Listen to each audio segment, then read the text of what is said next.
大家好，来给大家说一下，我们给手机充电的时候呢，充电不稳定，有时候充电越来越慢是怎么回事？我们把这个充电器呢插入到手机里面之后呢，它不充电，插入之后呢没有任何的反应。还有一种情况就是我们把这个充电器呢插入之后，用手这样一直抓着，手机它就会开始充电。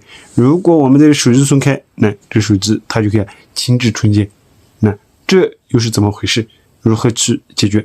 很多人想的方法都是换这个充电线，觉得这个充电线有问题。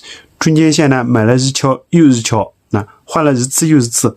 刚开始买回来之后呢，它还可以，但是呢，使用几天之后手机又会不充电。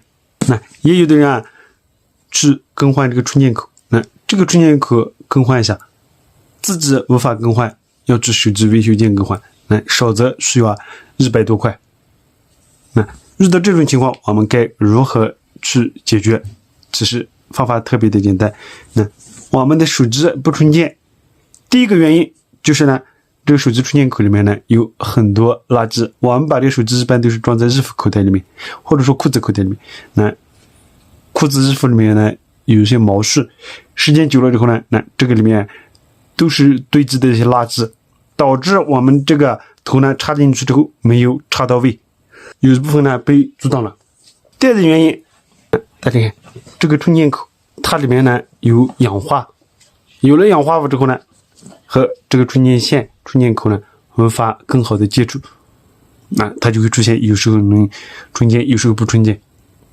最后一点就是它的这个里面的充电口松了，它里面的持夹力，也就是夹力变松了，变松之后，我们把这个充电线插进去之后，它充电特别慢，或者说不充电，或者说我们用手抓住的时候它能充电，手松开它就不充电了。我来给大家教一下我们解决的方法。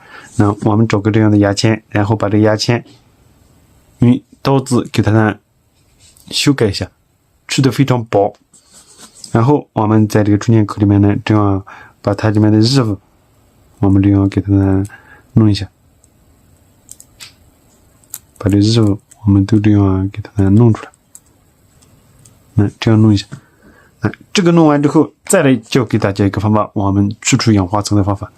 我们可以在它上面滴上一滴这个东西，直接我们把这个在这液体里面这样弄一下，弄一下之后，在充电口里面，我们这样去这个来擦拭一下。